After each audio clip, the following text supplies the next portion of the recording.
Hello students, today we are going to see topic 4.4.3 and 4.4.4. 4.4 चे 3 third आणि fourth topic आहे. 4.4 हा मोठा टॉपिक आहे, त्याच्यातले हे थर्ड आणि फोर्थ टॉपिक आहे. तर व्हेरी सिंपल बघा, हे क्वेश्चनचे चान्सेस आहेत. हे क्वेश्चनला चान्स नाहीये, परंतु तुम्हाला माहिती पाहिजे. तर बघा, तर हा क्वेश्चन काय आहे? Explain the flow of energy. Flow of energy म्हणजे फ्लो ऑफ हीटच. Heat is the one of the type of energy. हीटचा फ्लो प्रवाह कसा असेल एक्सप्लेन करा. Explain the flow of energy between the system and its environment. System आणि environment मध्ये energy कशी प्रवाहित राहील with the help of neat diagrams for following condition. या खालील कंडिशन साठी डायग्राम काढून सांगा. आता सिस्टमचा जो शेप आहे तो आपण काही वेळेला असा पण घेतला होता. तो कोणताही शेप घेऊ शकतो. सिस्टमचा शेप इम्पॉर्टंट नाही, त्याला फक्त नाव द्यायचं. सिस्टम कोणताही शेप घेऊ शकतो. आता 3 फिगर शेप सेम पाहिजे म्हणून मी एक सिलेक्ट केला, सर्कल. तर किंवा असं स्फेरिकल सिस्टम मी कन्सिडर केली. हा, कोणती पण सिस्टम आहे, शेप महत्वाचा नाही, लक्षात ठेवा. हा, तो फ्लो ऑफ एनर्जी म्हणजे सिस्टम मध्ये एनर्जी जाईल का सिस्टम मधून बाहेर जाईल का जाणार नाही. कोणाकोणामध्ये सिस्टम आणि एन्व्हायरमेंट यांच्यामध्ये नेहमी एक्सचेंज ऑफ हीट चालू राहतं. हीट एनर्जी देवाणघेवाण चालू राहते. कोणाकोणामध्ये सिस्टम आणि एन्व्हायरमेंट और सराउंडिंग मध्ये. तर या 3 कंडिशनसाठी एनर्जी कुठून कुठं जाईल असं विचारलेलं आहे. बघा, explain the flow of energy between the system and its environment. System आणि तिच्या बाहेरचं एन्व्हायरमेंट यांच्यामध्ये एनर्जी कशी फ्लो होईल with the help of neat diagrams for the following condition. ह्या खालील अटी आहेत. पहिली अट अशी आहे, temperature of the system is less than that of the environment. जर सिस्टमचं टेम्परेचर TS हे कमी आहे कोणापेक्षा, बाहेरच्या टेम्परेचर पेक्षा. आता बघा, बाहेरचं टेम्परेचर, सनलाईट पडतोय ग्राउंडवर आणि आपल्या घरातली एखादी वस्तू आपण ग्राउंडवर ठेवली तर काय होईल? गरम होईल. म्हणजे ती वस्तू मेटलची असो का कोणती असो, कपडा असो, तर ती एक सिस्टम आहे आणि त्या सिस्टमचं टेम्परेचर आधी घरात होती तेव्हा कमी होतं आणि ग्राउंडवर ठेवली सनलाईटमध्ये, म्हणजे सनलाईट किंवा ॲटमॉस्फिअर बाहेरचं वातावरण हे काय आहे? एन्व्हायरमेंट किंवा सराउंडिंग आहे. सराउंडिंगचं टेम्परेचर जास्त आहे आणि घरातून ग्राउंडवर जी वस्तू ठेवली तुम्ही तिचं टेम्परेचर कमी होतं सिस्टमचं. आणि म्हणून हीट कुठून कुठं जाईल? From environment to surrounding. आणि जर सिस्टम गरम असेल, सिस्टमचं टेम्परेचर जास्त असेल, एन्व्हायरमेंटचं कमी असेल, तर हीट कुठून कुठं जाईल? सिस्टम टू एन्व्हायरमेंट जाईल. आणि दोघांचं टेम्परेचर सेम असेल तर heat flows from neither system to environment or nor from environment to system. So these are a very simple fact. So look, पहिली कंडिशन काय आहे? Temperature of the system is less than that of the environment. समजा temperature of the सिस्टमचं temperature, या सिस्टमचं temperature कमी असेल आणि एन्व्हायरमेंटचं जास्त असेल. TS टेम्परेचर ऑफ सिस्टम आणि TE टेम्परेचर ऑफ एन्व्हायरमेंट. तर बाहेरचं वातावरणाचं तापमान जास्त आहे आणि सिस्टमचं कमी आहे, तर काय होईल? Heat environment to system transfer होईल. म्हणजे Q हा मोर दॅन 0 असेल. आणि मोर दॅन 0 जर असेल त्याला आपण काय म्हणू शकतो? पॉझिटिव्ह. Q is positive. तर बघा, आता TS TE हे जे नोटेशन्स आहेत ते काय आहेत? सिंपल आहेत. बघा, T suffix S temperature of system. Let म्हणजे हे मानून घ्या आपण, TS is the temperature of the system, TE is the temperature of the environment and Q काय आहे? The energy or heat energy transferred between system and environment. System आणि environment मध्ये जी जाणारी येणारी एनर्जी आहे दॅट इज Q असं मानून घ्या. समजलं? मग TS TE काय आहे? TS is the temperature of the system आणि environment temperature of the environment आणि Q is the heat transferred between system to environment or environment to system. पहिली कंडिशन बघूया. जर temperature of the system is less, temperature of system हे कमी असेल कोणापेक्षा, environment पेक्षा. म्हणजे बाहेरचं वातावरण एकदम गरम आणि ही वस्तू एकदम थंड आहे, गार आहे, म्हणजे कमी टेम्परेचर आहे, तर काय होईल, बाहेरचं तापमान ती स्वीकारेल. बस, व्हेरी सिंपल. तर बघा, when the temperature of the system is less than the environment, जेव्हा सिस्टमचे टेम्परेचर हे कमी असेल एन्व्हायरमेंट पेक्षा, म्हणजे that is TS is less than TE. TS हे कसं असेल, टीई पेक्षा कमी असेल, म्हणजे temperature of the system is less than the temperature of the environment. The energy flows into the system. Into the system energy कुठून कुठं flow होईल, सिस्टम मध्ये जाईल एनर्जी, म्हणजे सर्व बाजूने जाईल ती, ऑल डायरेक्शनने, किंवा जी डायरेक्शन तिला अलाउड असेल तिच्यामधून ती हिट जाईल. The energy flows into the system as shown in the figure A. As a result the system gains energy. आणि परिणाम काय होईल, जर एनर्जी सिस्टम मध्ये एंट्री केली तर सिस्टम गेन्स एनर्जी, म्हणजे ती तापेल किंवा हिट होईल, तिची एनर्जी वाढेल.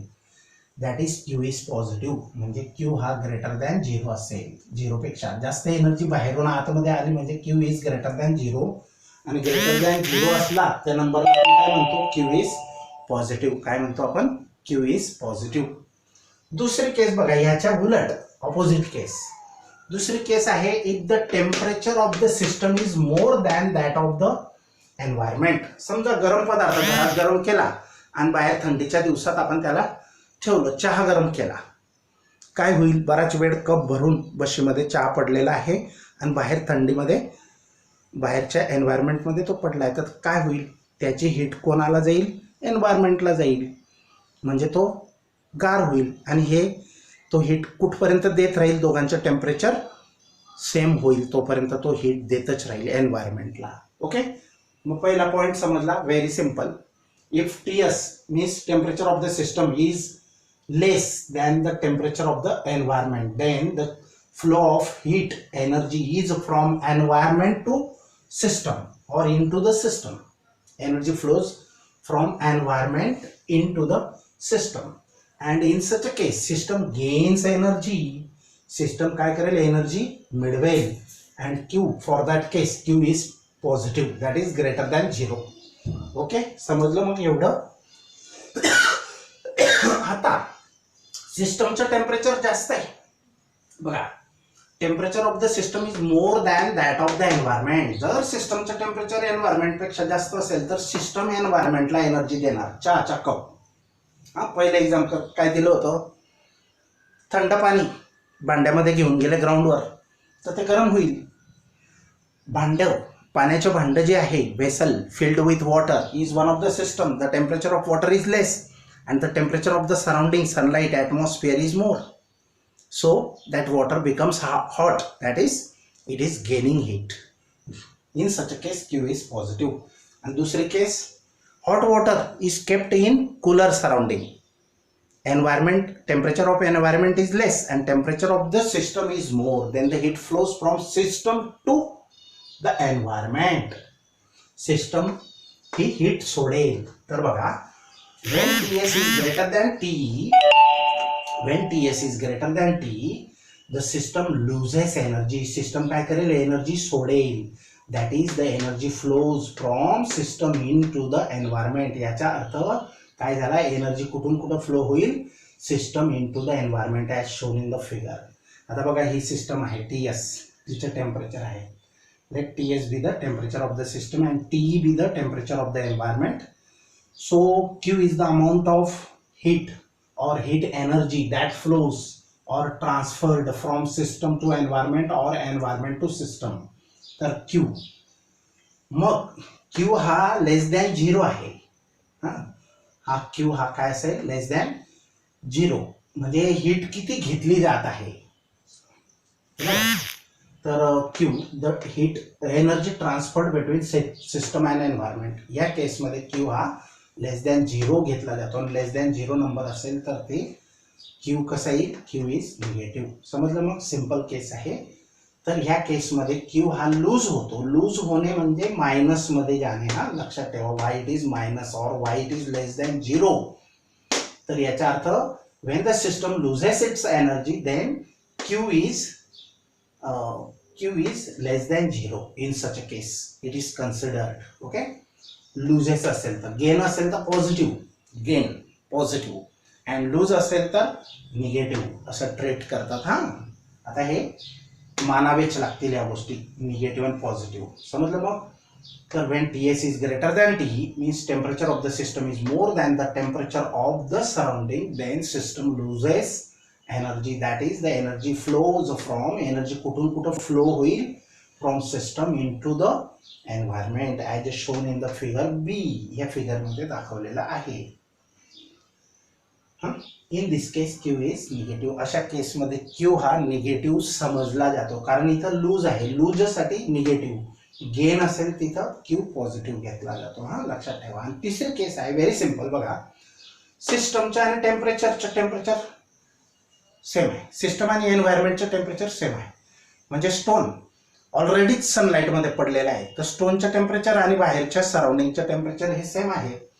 मग हीट कोणामधून कोणामध्ये फ्लो होईल, तर कुठून कुठं जाणार नाही. एन्व्हायरमेंट टू सिस्टम पण येणार नाही आणि सिस्टम टू एन्व्हायरमेंट पण जाणार नाही. अशा केसमध्ये दोघं एन्व्हायरमेंट आणि सिस्टम हे काय म्हटले जातील, they are said to be in thermal equilibrium. तर बघा, for Ts is equal to T. Ts means temperature of the system and temperature of the environment are same as shown in the figure C. The system and the environment are in thermal equilibrium and there is no transfer of energy, means they do not exchanges energy. त्यांच्यामध्ये एनर्जीची देवाणघेवाण होणार नाही. म्हणजे Q जाणे plus पण नाही आणि येणे म्हणजे प्लस पण नाही आणि जाणे म्हणजे मायनस पण नाही. मग तो काय असेल, इक्वल टू 0 असेल. In such case Q is taken to be 0. समजलं? मग फारच सिंपल होतं. बघा, सिस्टमचे टेम्परेचर लेस असेल दॅन एन्व्हायरमेंट तर system gains energy. Very simple. आणि temperature of the system is more than the environment, then system loses its energy to the environment. In first case Q is positive, in second case Q is negative. Why? When energy is taken by the system, then its Q is treated or taken as a positive, and when system loses energy, then Q is negative. And in third case both means which?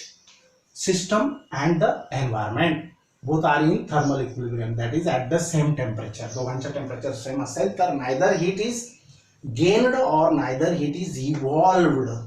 Evolved means loosed. So in that case Q is 0. So here Ts is equal to T. Q is 0. Okay, very simple question.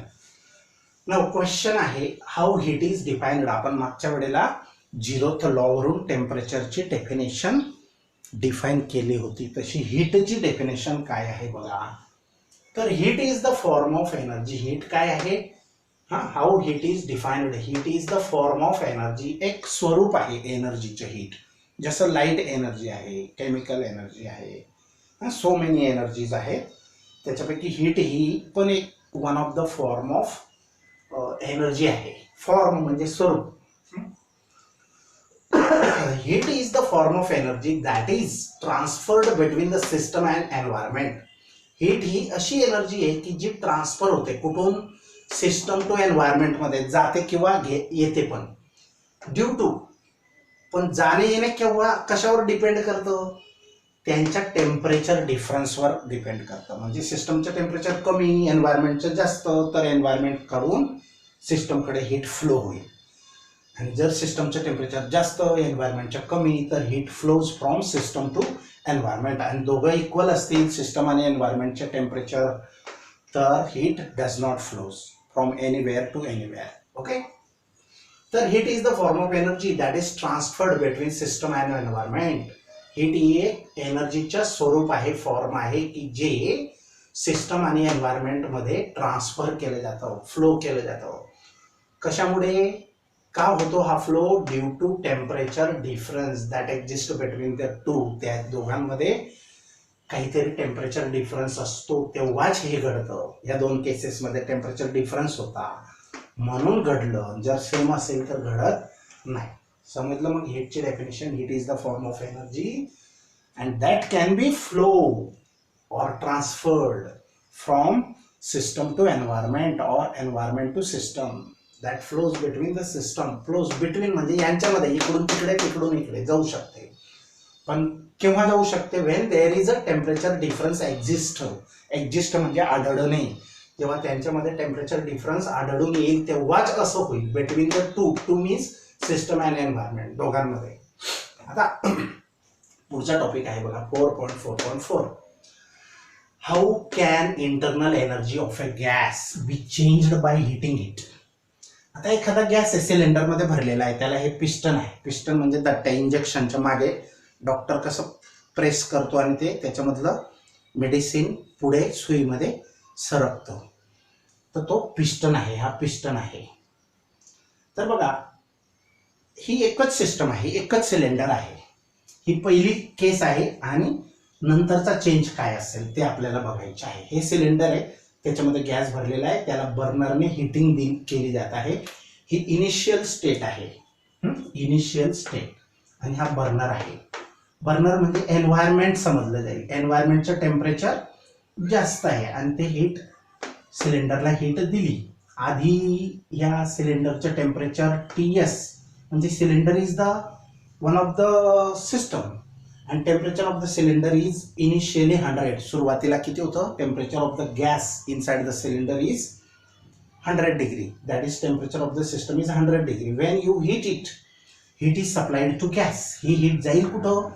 Gas घेईल. मग ही त्याच्यामध्ये change काय होईल? हे एकच cylinder आहे, दोघं नाही, एकच सिलेंडर आहे. पहिली केस म्हणजे इनिशियल स्टेट आणि तिचं टेम्परेचर, सिस्टमचं टेम्परेचर 100 डिग्री सेल्सिअस होतं आणि तिला टेम्परेचर दिलं और हीट दिली by burner. Heat is supplied to the gas Q. तर मग काय होईल? आणि पिस्टन पण हलू दिलं नाही, फिक्स ठेवलं. तर इकडे सरकू दिलं नाही किंवा तिकडे सरकू दिलं नाही, म्हणजे व्हॉल्यूम काय आहे? फिक्स्ड आहे. मग काय होईल? व्हॉल्यूम जर फिक्स्ड असेल तर फक्त दिलेली हीट कुठे युटिलाइज होईल, वापरली जाईल? तर to increase the internal energy means to increase the kinetic energy of the gas molecules. Their kinetic energy increases. आधी 100 डिग्रीला त्यांची कायनेटिक एनर्जी स्लो मोशन होती, कमी होतं, वेलोसिटी कमी असेल. आणि जसं टेम्परेचर त्यांना मिळालं तसं त्यांचा स्पीड वाढतो. स्पीड वाढला कायनेटिक एनर्जी वाढते. वेलोसिटी वाढली म्हणजे कायनेटिक एनर्जी वाढते. कायनेटिक एनर्जी वाढली म्हणजे काय होईल? The internal energy of the system increases आणि internal energy becomes 200. So temperature of the system becomes 200 degrees Celsius. 100 चे 200 जाईल. ही फायनल स्टेट आहे. Here there are less collisions between the molecules and here there are more collisions. टक्कर जास्त होतील मॉलिक्युल्सच्या. एवढा फरक असेल. हे मागच्या चॅप्टरमध्ये पाहिलंय आपण. इथं टक्करचा कोलिजन्सचा विचार करायचा नाहीये. इथं फक्त इंटरनल एनर्जी वाढते की नाही ती. इंटरनल एनर्जी म्हणजे गरम झालेला गॅस म्हणजे इंटरनल एनर्जी वाढलेली आहे. तर बघा how internal energy of the gas can be changed by heating it. एखाद्या गॅसची इंटरनल एनर्जी त्याला हीट दिल्यानंतर कशी वाढते तर ते एक्सप्लेन करायचे आहे. तर बघा consider, first point, consider a gas filled in a cylinder fitted with a movable massless frictionless piston at one end as shown in the figure. एक गॅस समजा एका सिलेंडर मध्ये, हा गॅस आहे, गॅसचे मॉलिक्युल्स आहेत, भरलेला आहे. फिटेड विथ, त्या सिलेंडरला कशाने फिट केलेलं आहे? मुव्हेबल म्हणजे सरकू शकणारे असं. हा दट्ट्या आहे किंवा मुव्हेबल, मासलेस एकदम हलका आहे, लाईट वेट आहे. हा फ्रिक्शनलेस म्हणजे फ्रिक्शन होणार नाही किंवा त्याच्या सरकण्यामुळे हीट जी प्रोड्यूस होऊ शकते किंवा ती प्रोड्यूस होणार नाही, त्याला म्हणतात फ्रिक्शनलेस. पिस्टन, हा पिस्टन म्हणजे हे पिस्टन आहे. ॲट वन एंड, एका टोकाला आहे, दुसरं टोक पॅक आहे सिलेंडरचं. At one end of the as shown in the figure, या सिलेंडरच्या वन एंडला पिस्टन आहे. मुव्हेबल, फ्रिक्शनलेस, मासलेस असं पिस्टन आहे.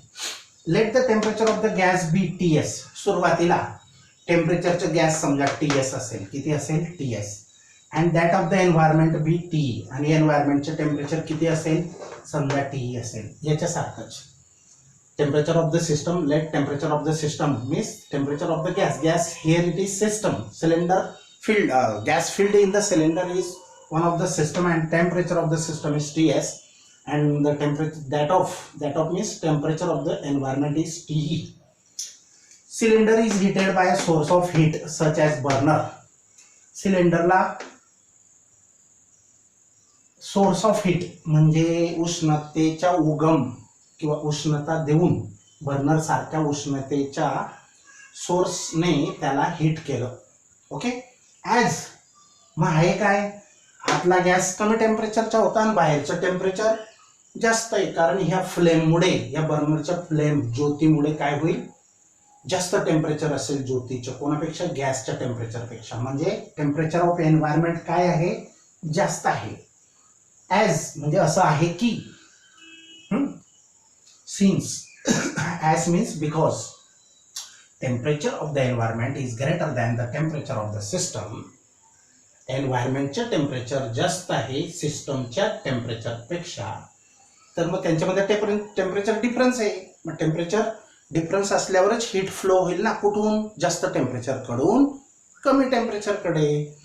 As T is greater than TS, म्हणजे temperature of the environment is greater than temperature of the system, there is a temperature difference between the source of heat that is environment and the system, and that will cause, याचा अर्थ त्या ठिकाणी temperature difference आहे, source of heat म्हणजे burner किंवा environment, and the system will cause a flow of energy heat, and system काय होईल, that causes, अशी सिच्युएशन असेल टेम्परेचर डिफरन्सची, तर flow of energy flows, that causes the flow of energy from the environment towards the gas in the cylinder. बाहेरून उष्णता कुठे जाईल, आतमध्ये शोषण केले जाईल, absorbed केले जाईल. Thus there will be an increase in the internal energy of the gas. म्हणजे काय होईल, गॅसची इंटरनल एनर्जी वाढेल, तापेल तो, बस. टेम्परेचर वाढलं म्हणजे इंटरनल एनर्जी वाढली त्याची, बरोबर. आधी टेम्परेचर 0 होतं, हीट रिसिव्ह केल्यानंतर, हीट त्याला दिल्यानंतर काय सिच्युएशन असेल, त्याचं टेम्परेचर 200 झालं म्हणजे फायनल स्टेटला त्याची इंटरनल एनर्जी वाढली, बस. Thus there will be an increase in the internal energy of the gas. आता बघा, if the environment is at temperature lower, आता ही पहिली केस होती, याच्यामध्ये काय होतं, temperature of the environment is greater than the temperature of the system, that time heat is gained by the system, means that is the gas.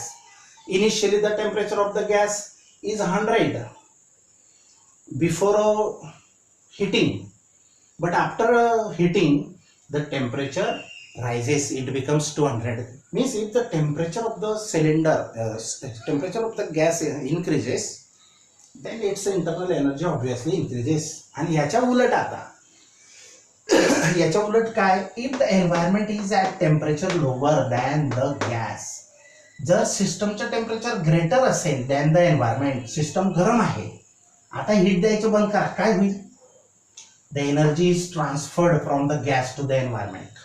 Energy कोणाला देईल, heating बंद केली म्हणजे दूर ठेवला, बर्नर बंद करून ठेवून दिला, तर टेम्परेचर ऑफ द सराउंडिंग हे कमी जर असेल आणि याचं जास्त झालेलं असेल, तर आता हे काय करेल, सिस्टम टेम्परेचर देईल, कोणाला देईल, एन्व्हायरमेंटला. So energy is transferred from system to the environment, that is system is gas, from gas to the environment. Okay, now here will stop.